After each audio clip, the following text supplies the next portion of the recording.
gizartea osatzen dugun ikasle, irakasle, langileak, emakumeen nazioarteko eguna atzo martxoak 8 dela izan zela gaur egun esaten dute.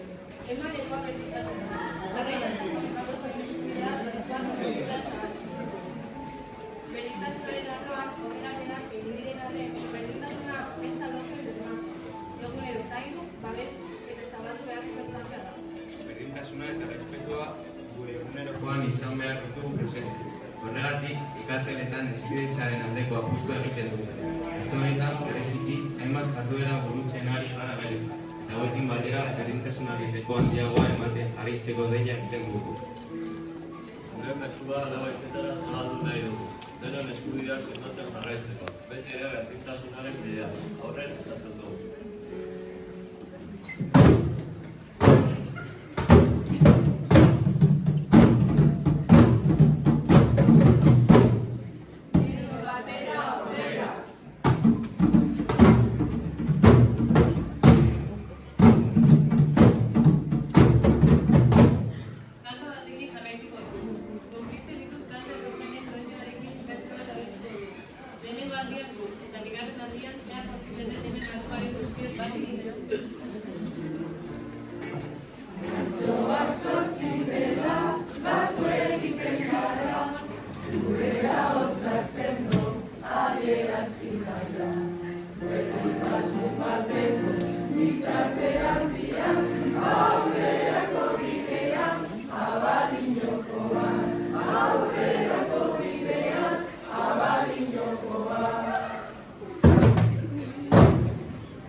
Ditut eta maite ditut denak, konplize ditut eta maite ditut denak.